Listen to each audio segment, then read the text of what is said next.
تو اسے پیمانہ امروز و فردا سے نہ ناپ، جاویداں پہم دماں ہر دم جواں ہے زندگی۔ اس میں یہ وقفہ جو ہے خلق الموت والحیات لیبلوکم ایکم احسن عملا، یہ اس جسد کے ساتھ اس روح کا اتصال، اور یہ 30 40 50 60 70 80 100 برس کی عمر، یہ ایک وقفہ ہے، یہ امتحانی وقفہ ہے، تمہیں جانچا جا رہا ہے، پرکھا جا رہا ہے۔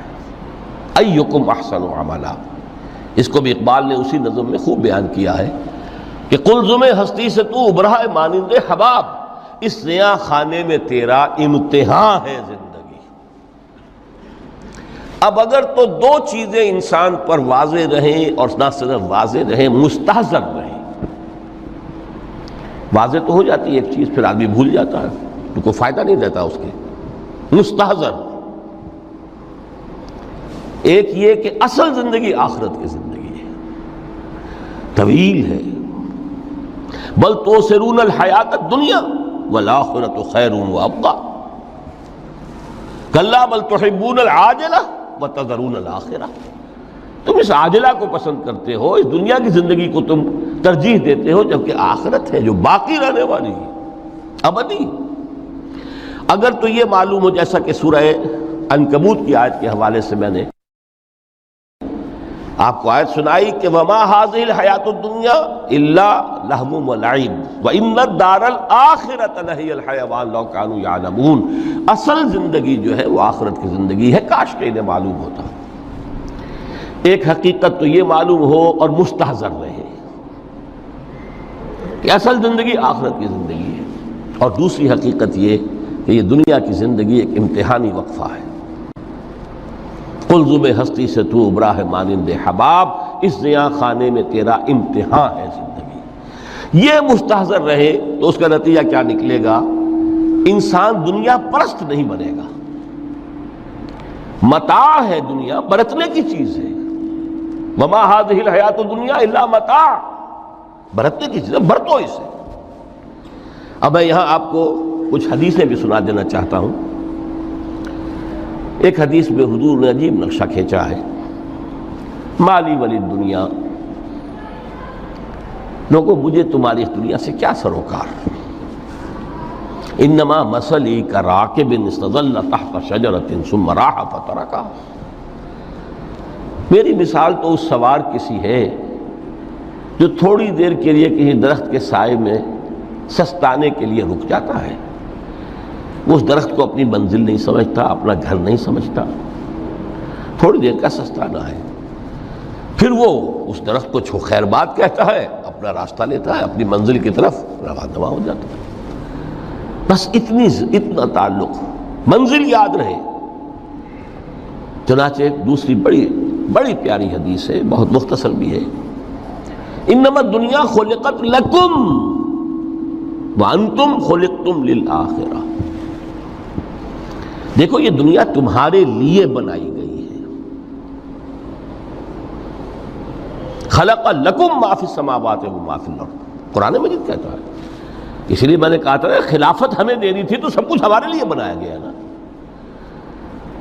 یہ محفل سجائی گئی ہے ہمارے لیے، یہ سب ہمارے لیے بنایا گیا ہے، پورے عالم کو مسخر کیا گیا ہمارے لیے۔ سخر لکم، سورج بھی چاند بھی ہر چیز تمہارے لیے مسخر کی گئی ہے۔ انما الدنیا خلقت لکم وانتم خلقتم للآخرہ، لیکن تمہاری تخلیق ہوئی ہے، تمہیں بنایا گیا ہے، تمہیں پیدا کیا آخرت کے لیے۔ یہ منزل یاد رہے، میرا ٹھکانہ وہ ہے، میرا گھر وہ ہے، میری منزل وہ ہے، یہ راہ گزر ہے، یہ سفر ہے، یہ ایک وقفہ ہے، امتحانی وقفہ ہے۔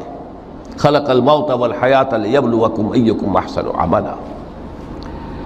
لیکن اب تیسری حدیث سنیے، اور یہ ہے وہ کہ جو اس دنیا کو جو میں نے شروع میں کہا تھا بڑی ٹھوس حقیقت ہے، یہ اللہ کی تخلیق ہے، سنجیدہ تخلیق ہے،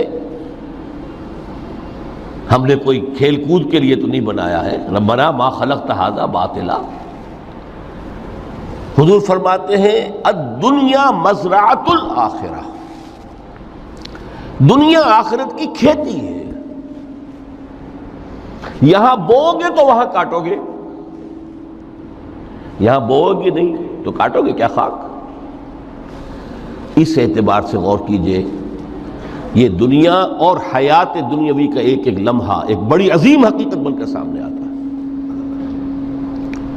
ہماری حیات دنیاوی کا ایک ایک لمحہ ابدی ہے پوٹینشلی، کیوں کہ اس میں جو کچھ ہم کما رہے ہیں اس کے نتائج ابدی زندگی پر پھیلے ہوئے ملیں گے۔ تو گویا کہ یہ جو ہے یہ گھڑی محشر کی ہے، طور سے محشر میں ہے، بیشتر غافل عمل کوئی اگر دفتر میں ہے، یہاں کا ایک ایک لمحہ تمہارے لیے بہت قیمتی ہے۔ یہاں بو، محنت کرو، کاشت کرو تاکہ وہاں کاٹ سکو۔ الدنیا مزرعۃ الآخرہ۔ اب دیکھیے یہ جو انداز ہے قرآن کا، وَمَا الْحَيَاةُ الدُّنْيَا إِلَّا مَتَاعُ الْغُرُورِ، جو ہماری گفتگو کا آج عنوان ہے، اس کے دو نتیجے نکلتے ہیں عملاً۔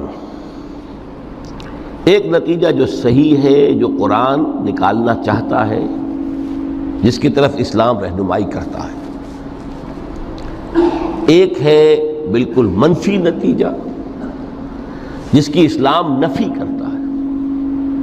وہ منفی نتیجہ کیا ہے؟ دنیا دھوکے کی ٹٹی ہے، چھوڑو گھر گھرستی کو، دفع کرو، رب سے لو لگانی ہے۔ یہ شادی کر کے اور گھر گھرستی کا کھکیڑ مول لینا، کہاں ایک پیٹ کا پالنا، کہاں 10 پیٹ لگ جائے پیچھے، اسی میں آدمی جو ہے گم ہو کر رہ جاتا ہے۔ لہذا گھر گھرستی کو چھوڑو، تجدد کی زندگی گزارو۔ پھر یہ تمدن ہر جگہ شر ہے، برائی ہے، دھوکہ ہے، فریب ہے، جھوٹ ہے، دفع ہو جاؤ، جاؤ کہیں پہاڑوں کی چوٹیوں پر، کہیں غاروں میں، گپھاؤں میں، کہیں جنگلوں میں دھونی روا۔ یہ ہے اس کا ایک منطقی نتیجہ جو نکلا ہے دنیا میں، اور تقریباً تمام مذاہب عالم میں نکلا ہے۔ رہبانیت جس کی جس شد و بد کے ساتھ نفی کی ہے محمد رسول اللہ صلی اللہ علیہ وسلم، لا رہبانیت فی الاسلام، اسلام میں کوئی رہبانیت نہیں، نفی ہے، مکمل نفی، لا رہبانیت فی الاسلام۔ فرمایا کہ النکاح من سنتی، یہ میری سنت ہے، میرا طریقہ ہے، گھر گھرستی کی زندگی اختیار کرنا یہ میری سنت ہے۔ 3 صحابہ پر کچھ اسی طرح کا غلبہ ہو گیا تھا۔ صحابہ میں ہر طرح کے لوگ تھے، ان میں وہ لوگ بھی تھے کہ جو بڑے ریشنلسٹ تھے، عقل کے حوالے سے بات سمجھنے والے۔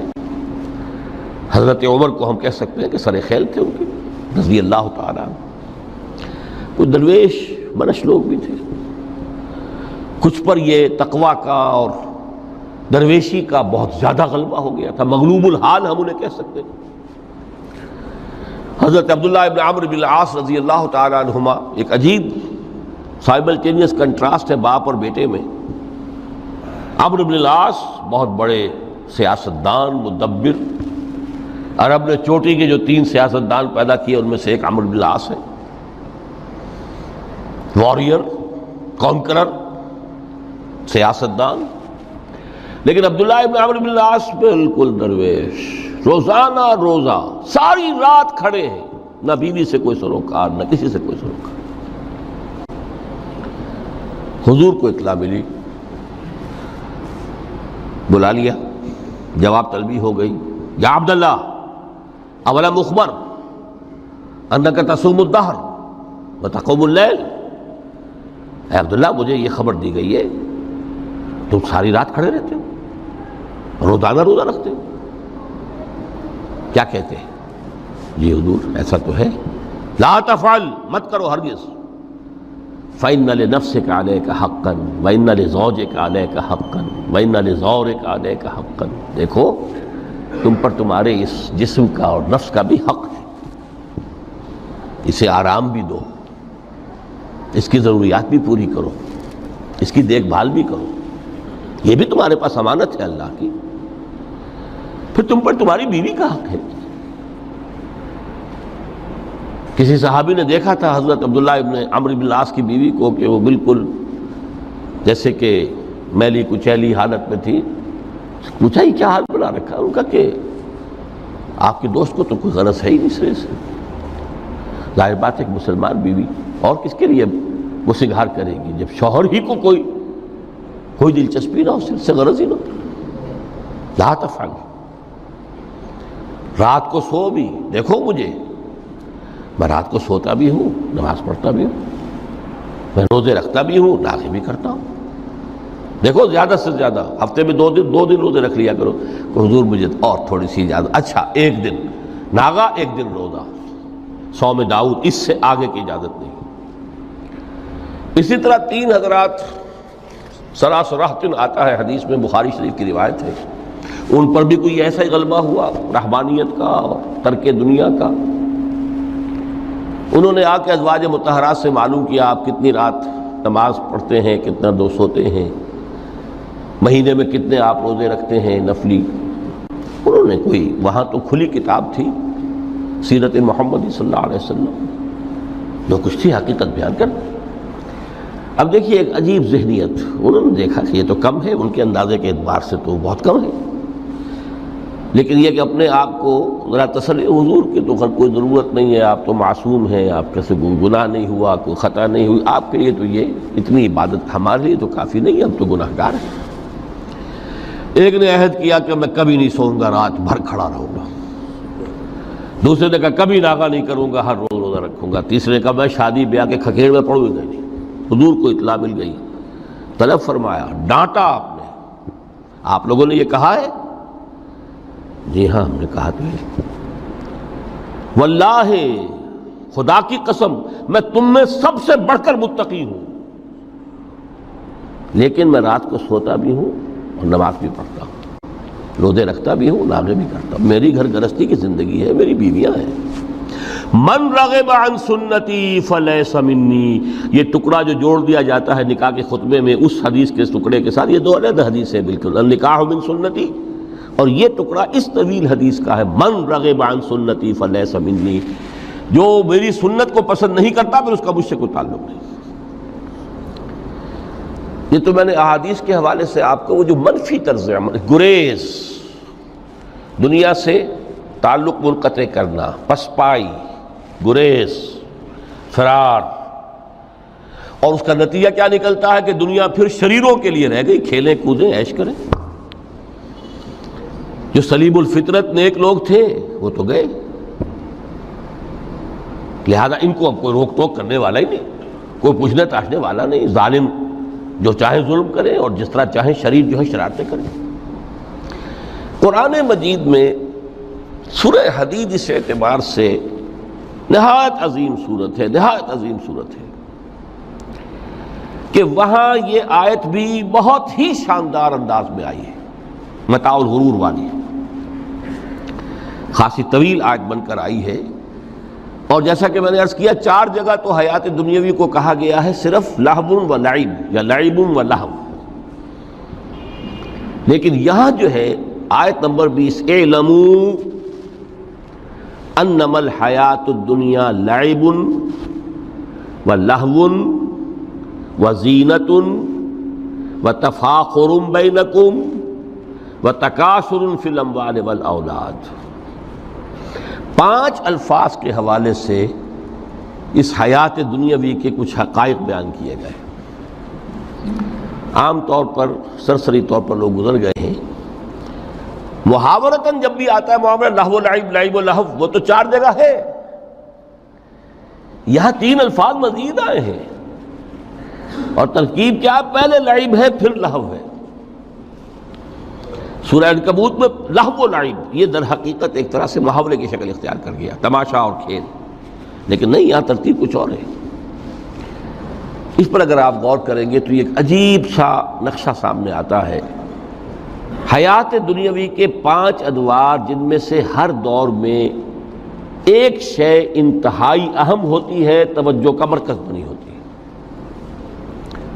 ابتدائی دور ہے، بالکل بچہ بھی ہے، کھیل، بس لعب، اس کے سوا اسے کوئی زندگی سے سروکاری نہیں، زندگی کے تلخ حقائق ابھی اسے معلوم نہیں. بھوک لگی تو رو پڑے، ماں نے دودھ پلانا ہے، کھلانا ہے، ان سے تو کچھ نہیں کرنا اس نے، وہ لعب، کھیل. لیکن تھوڑا سا آگے چلتے ہیں، ٹین ایجر سٹیج میں جب داخل ہوتا ہے آدمی تو اب وہ نرا کھیل، معصومانہ کھیل نہیں رہتا، اس میں تلذذ، سینشول گریٹیفیکیشن کا عنصر شامل ہو جاتا ہے۔ اب اس کا کہا لہو، اعلموا انما الحیات الدنیا لعب و لہو۔ ذرا آگے بڑھیے تو انسان پر سب سے زیادہ دھن سوار ہو جاتی ہے، بناؤ سنگھار، میرا لباس فیشن کے مطابق ہو، کہیں ایسا نہ ہو مذاق اڑے۔ اپنے لباس کے بارے میں بہت کانشیس ہوگا، اپنے ہیئر کٹ کے بارے میں بہت کانشیس ہوگا، ہر چیز کے بارے میں بہت کانشیس۔ زینت، بناؤ سنگھار، آرائش، زیبائش۔ اس سے ذرا آگے گئے، تکاثر فی الاموال والاولاد، تفاخر بینکم۔ یہ سمجھیے کہ تقریباً 30 برس کی عمر جب انسان کی ہوتی ہے، اب فخر، تفاخر، یا دولت پر فخر ہوگا، یا نسب پر فخر ہوگا، یا اپنی کسی سیاسی حیثیت پر فخر ہوگا، اپنی چودراہٹ پر فخر ہوگا۔ تفاخر بینکم، جس میں جان میں چونکہ توانائی ہوتی ہے، قوت ہوتی ہے، لیکن اس کے بعد جب عمر ڈھلی بڑا ریئلسٹک ہو جاتا ہے انسان۔ پھر یہ جو چوتھی سٹیج تھی، اس میں تو یہ کہ مونچھ نیچی نہ ہو، چاہے سب کچھ میں اپنا خرچ کر دوں، داؤ پہ لگا دوں، لیکن مونچھ نیچی نہیں ہوگی۔ آخری سٹیج وہ ہوتی ہے کہ پھر ہوکا لگ جاتا ہے آدمی کو، تکاثر فی الاموال والاولاد، مال اور اولاد کی کثرت کثرت کثرت۔ اب یہ ہوتا ہے کہ مونچھ نیچی کیا، مونڈ بھی دی جائے تو کوئی حرج نہیں، مال آنا چاہیے، ویری ریئلسٹک۔ اور اسی حال میں انسان ہوتا ہے۔ آخری پارے کی صورت نے پھر اس میں ایڈ کر کے اس کے اوپر مہر لگا دی، الہاکم التکاثر حتی زرتم المقابر۔ یہ تکاثر جو ہے پیچھا نہیں چھوڑتا۔ اتنی دولت بھی ہے کہ آپ کی 10 نسلیں کھا سکے اطمینان سے بیٹھ کر، تب بھی صبر نہیں ہوتا۔ بڑے میاں کی ٹانگیں جو ہیں وہ قبر میں لٹکی ہوئی ہیں، لیکن تکاثر جو ہے، تکاثر مال، وہ پیچھا نہیں چھوڑتا۔ حتی زرتم المقابر، یہاں تک کہ قبروں تک جا پہنچے، قبر میں اتار دیا جائے، جب تک ٹانگیں صرف لٹکی ہوئی ہیں اس وقت تک نہیں۔ اس کے بعد تشبیہ دی ہے کہ یہ حیات دنیاوی کا جو ایک سائیکل ہے، اعلموا انما الحیات الدنیا لعب و لہو و زینت و تفاخر بینکم و تکاثر فی الاموال والاولاد۔ اب اس کو کمپیئر کیا ہے پلانٹ کنگڈم میں جو سائیکل چل رہا ہے۔ یہ ہمارا سائیکل ہے 60-70 برس کا، بچہ پیدا ہوا، خوشیاں منائی گئیں، پھر وہ لڑکپن سے، پھر ٹین ایجر سٹیج سے، پھر جوانی ہے، پھر ادھیڑ عمر ہے، اور پھر بڑھاپا ہے، اور پھر قبر میں اتارا جانا ہے۔